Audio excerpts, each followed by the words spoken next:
Hello everyone and welcome to Fiction Friday. Today we have episode 29 of The Squire. I hope you enjoy it. Wolfmen poured through the portal. Again. The survivors of Cole's team dreaded the Black Disc's appearances. They'd lost 2 more rangers in the previous 3 battles, and now a fresh batch of monsters had appeared to harass them. Cole swung the cage at the nearest wolfman and struck it a glancing blow to the shoulder. When the cage made contact, the box bounced up against the wolfman's body, and that was all it took. Dark energy flashed and the wolfman disintegrated. Cole grinned. The soul box had become their best weapon. His arms ached from swinging it, but even a graze was enough to kill an enemy. The instant loss of one of their comrades balked the remaining wolfmen for a moment, and the rangers didn't waste the distraction. They fell on the 8 survivors and slaughtered them in short order. Maines gasped for breath. "There's no end to them. We can barely manage half a mile before we have to turn and fight again. If this keeps up, we'll never make it back." "If there's any consolation, Lieutenant, there is an end to them. I estimate 10,000 beastmen in Corinthia. Once we've dealt with them, we'll be home free." The rangers laughed, and Maines turned a jaundiced eye on Cole. "You have a sick sense of humor." Cole shrugged. "Too much time spent hanging around with soldiers. We should get a move on, or we won't manage our half mile before the next attack." The little group trudged on. Maines turned to Alana. "Can't you hide us?" "Sorry," Alana said. "The soul box contains a tiny fragment of Zaren's soul. Combine that with the magic disrupting effect, and I don't see how I'd manage it." "If they can keep sending in beastmen, why can't we get reinforcements?" Cole asked. "The lightcasters would need a focus so they know where to open the portals," Alana said. Cole dug the little orb out of his pocket and held it up. "Like this?" Alana's eyes widened. "Exactly like that. Where did you get it?" "The Queen gave it to me so I could keep them up to date on my recruitment efforts." Cole imagined Talia liked knowing he was safe, but he didn't think he should mention that. "Should I send a request for help?" "Yes," everyone said at once. Cole moved a little ways from the soul box and concentrated. "We are unable to escape by portal and require reinforcements. We are under attack by waves of beastmen and will be overwhelmed without help." The glow vanished when he finished sending his message. Cole hoped Talia was close to her casting chamber. He didn't know how many more attacks they'd survive. Cole took point, and Maines replaced him as bearer of the soul box. They traveled at opposite ends of the column so Cole would remain outside the box's magic disrupting area. They trudged through the woods for an hour without another attack. Cole assumed because Zaren had run out of beastmen in his immediate vicinity. The orb glowed, and Cole touched it. "Help is on the way," Talia said. "Stay where you are." "Hold up, everyone," Cole said. "Help's on the way." 2 minutes later, a golden disc shimmered to life a few feet from Cole. 20 soldiers in heavy mail and armed with sword and shields marched through. The portal flickered and vanished after the last man exited. Maines approached, being careful to keep the cage well away from everyone. The first man through the portal met him halfway. "Lieutenant Maines, and I'm Corporal Hauser. We're here to escort you home." Rain sat in the practice room and focused on the familiar and now hated tingle and tried to force it down to her hands. She gave it all she had, and soon a blazing headache pounded at her temples. She sighed and stopped for a moment. It didn't seem to matter what she did. The power wouldn't move. She frowned and remembered what Cole said about muscling it. He admitted he knew nothing about magic, but so far listening to the people that did know hadn't gotten her anywhere. What would it hurt if she tried doing it his way? Rain relaxed and imagined the power like a river flowing down her neck into her shoulders, then down to her hands. Warmth flowed along the path she envisioned. Her eyes popped open and she saw a white glow from the palms of her hands. "Michael!" The lightcaster opened his eyes, saw the glow and gasped. "You did it! Congratulations, Rain. I told you if you pushed hard enough, you'd make the power do what you wanted." She looked away, a little embarrassed to tell him how she managed it. When she finished explaining what Cole told her, Michael had a thoughtful frown. "I never really thought about it that way. I told you the way we train lightcasters to channel their power. Since your power is more a birthright than a learned skill, I may have had you going about it all wrong. Whatever you're doing, it's clearly the best way for you to call on your power. Now that you can bring the energy where you need it, we can move on to the next phase of your training." Before Michael could tell her about the next step, someone knocked on the door. A moment later it opened, and a woman in lightcaster robes who Rain didn't know poked her head in. "There's trouble. We're needed in the war room now." Rain and Michael got to their feet and followed the woman through the halls to the war room. When they arrived, the king, queen, and several generals, recognizable by the medals gleaming on their chests, stood around the map discussing something. Everyone looked their way when they entered. Michael and the lightcaster bowed to the royal couple. They found empty spaces around the map, and Talia said, "Rain, I'd hoped you'd come along with Michael. We received a message from Cole. The team recovered the soul box, but an army of beastmen now stands between them and the border. We are trying to devise a plan to rescue them." "Is he okay?" Talia smiled that mysterious smile Rain had begun to hate. "The team lost 5 rangers, but Cole is fine." Cole stood at the top of a little ridge and stared at the force assembled to block them from entering Celestia. Beastmen of all types stood 3 deep in a battle line.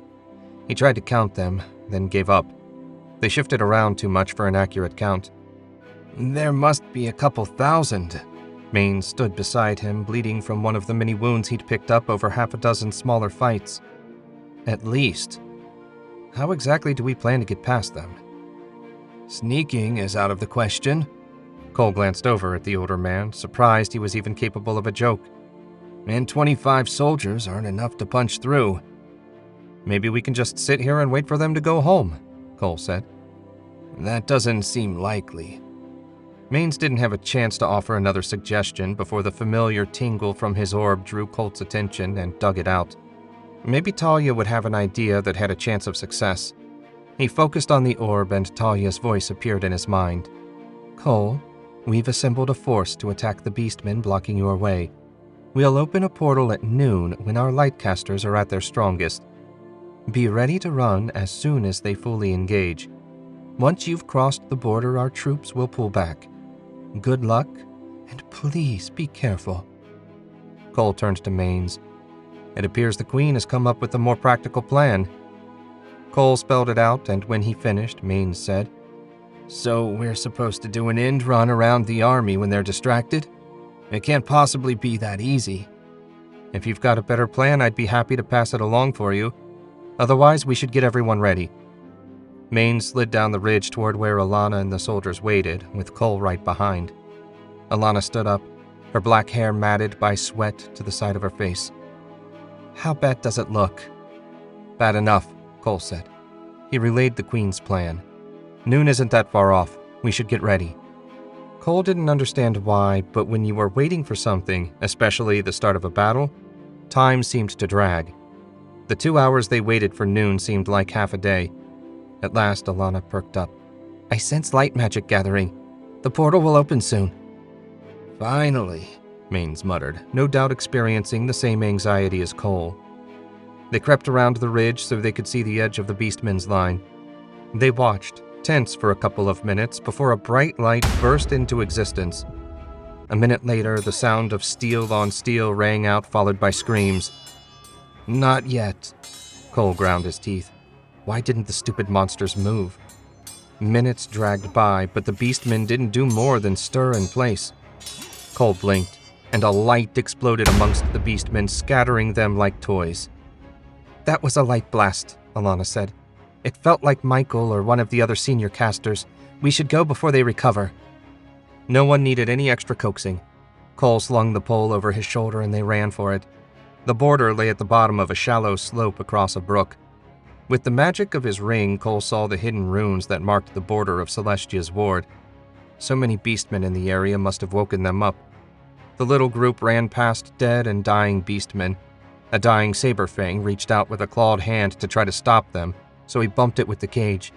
The monster disintegrated, and they ran on. They reached the slope, and Cole had to pick his way down with one hand on the pole and the other helping him balance. Halfway down the slope, Cole started to believe they'd make it. That turned out to be a mistake. A black disc appeared in front of the brook a few hundred yards ahead, and a man stepped through. Cole shook his head. What was a human doing fighting with beastmen? The stranger raised his hand, and black flames swirled to life. A ball of black flames shot toward the edge of the group. Cole ran toward it, hoping the soul box could disrupt the magic. He didn't make it. The explosion knocked him to his knees and sent pieces of several soldiers flying. A beam of white light streaked over his head toward Zarin, for the Darkcaster could be no one else. The undead Darkcaster batted Alana's attack away like it bothered him no more than a buzzing fly. Zarin adjusted his aim and fired another blast. Cole swung the pole and got the soul box in the attack's path in time to disrupt it. A hint of a smile creased Zarin's lips. He adjusted his aim again, then fired. The ground shook from the impact and Cole fell to his knees again. Smart. The Darkcaster couldn't attack them directly, so he counted on the after effects of his blasts to hurt them. Cole scrambled to his feet and ran on. He raced at an angle away from Zarin, but still toward the border. Maybe if he got away from the others, it would spare them further attacks. Dirt flew as Zarin blasted a crater in his path. Cole swung around it and kept going, now further off course. The ground shook as he ran. A shattered stone gashed his cheek. Cole ignored it and ran on. He only had a little ways to go. Zarin blasted a tree into his path. Cole leapt over the trunk and kept going. A few more steps to the brook, he could make it. The next blast was the strongest yet, and it sent Cole flying. He splashed down in the brook, bruising his knees on the stones under the shallow water. The wards glowed a few feet away. He crawled toward them. At his back, a chill, malevolent presence announced the arrival of the Darkcaster. Any second, he expected to feel a knife plunge into his back. Gathering his strength, Cole lunged across the border, dragging the soul box with him. Cole rolled to his back. On the far side of the brook, Zarin stood seething, surrounded by an aura of black energy. Cole scrambled to his feet a moment before Zarin took a step toward the border. Cole blinked. He couldn't cross the wards, could he? Whether he could or not, the Darkcaster clearly meant to try. The wards glowed so bright, Cole suspected they were visible to everyone, even those without magical sight. Dark power flared and Zarin took another step. It seemed a good time to put a little more distance between them. Cole tried to run, but staggered to a halt, his knee screaming. He must have hurt it worse than he thought when he landed in the brook. A glance over his shoulder revealed Zarin marching with grim determination in his direction. Injured knee or not, Cole needed to move. He limped deeper into Celestia, while Zarin followed behind like a man walking into a powerful wind. If Cole had been watching from a distance, he might have found the slow-motion chase funny. He took another step, hit a divot, and fell to the ground, his knee in agony. He crawled away, dragging the soul box with him. Despite the resistance, Zarin was gaining on him. Cole tried to get back to his feet, but his leg gave out. The Darkcaster had closed to within a few feet.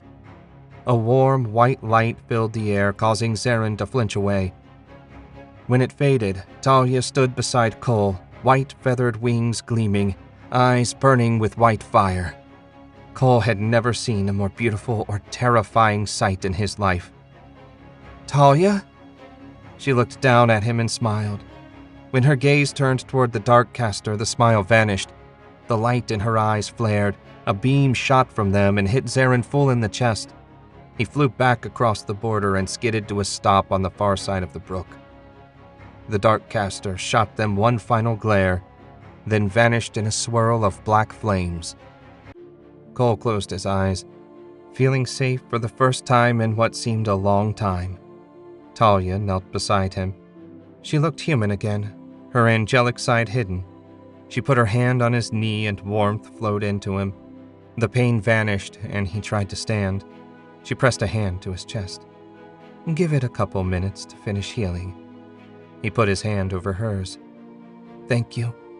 If you hadn't arrived when you did, I wouldn't have survived."